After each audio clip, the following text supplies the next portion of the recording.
సునాద స్వరము ఫిబ్రవరి 1. యెహోవా నీవే నాకు కేడముగాను, నీవే నాకు అతిశయాస్పదముగాను, నా తల ఎత్తు వాడవుగాను ఉన్నావు. కీర్తనలు 3:3. మరి ఎప్పుడన్నా నిందలు అవమానాలు వచ్చినప్పుడు ఇంకా తలెత్తుకోలేము, ఎవరిని కూడా ఎదుర్కోలేము, నలుగురు ముందు నిలబడలేము అనుకునే పరిస్థితులు రావచ్చు. అయితే దేవుడు చెప్తున్నాడు, నేనే మీ తల ఎత్తు వాడనని ఈ రోజున వాగ్దానం చేస్తున్నాడు. మరి ఈ మాటలు దావీదు రాస్తున్న మాటలు. తనకు శ్రమ వచ్చినప్పుడు ఆయన దేవుణ్ణి ఆశ్రయించాడు.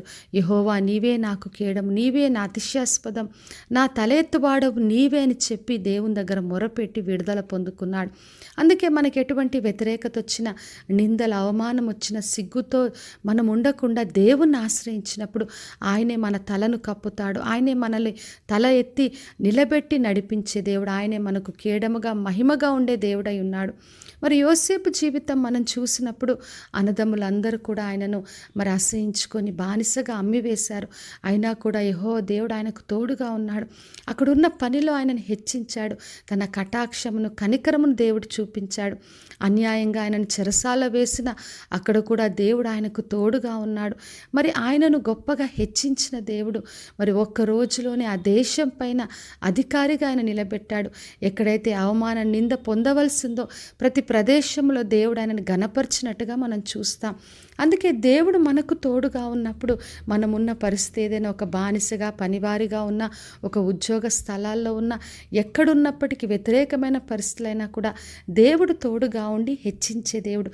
అందుకే ప్రతి నిత్యం మనం ఆయనను ఆశ్రయించాలని ప్రభువు కోరుతున్నాడు. మరి హెబ్రీలకు రాసిన పత్రిక 1వ అధ్యాయం 9వ వచనం చదివినప్పుడు మనము నీతిని ప్రేమించి దుర్నీతిని ద్వేషించినప్పుడు తోడి వారందరికంటే హెచ్చించి ఆనంద తైలంతో అభిషేకించే దేవుడు. అందుకే మనము దేవుని నిత్యం ఆశ్రయించాలి. దుర్నీతిని ద్వేషించి దేవుని నీతిలో దేవుని బిడ్డలుగా జీవిస్తున్నప్పుడు ప్రతినిత్యం మనకు తోడుగా ఉండి నడిపించే దేవుడు.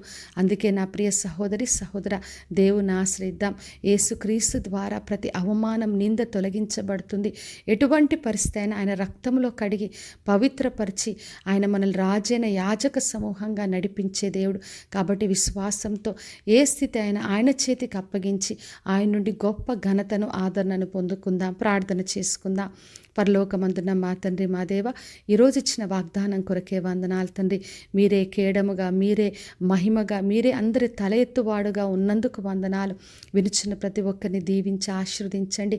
వారికి ఉన్న ఉద్యోగంలో తండ్రి, వారి పరిచర్లో, వారి కుటుంబంలో ఎక్కడైనా దేవా వారి తలని ఎత్తి మీరే దీవించి ఆశీర్వించి ఘనపరచమని యేసు నామములో అడిగి వేడుకొంచున్నాను తండ్రి. ఆమేన్. ఈ శుభవచనము వినుచున్న ప్రతి ఒక్కరి జీవితంలో నెరవేర్చబడునుగాక. నేను నీ ప్రియ సహోదరి మంజులా చరణ్.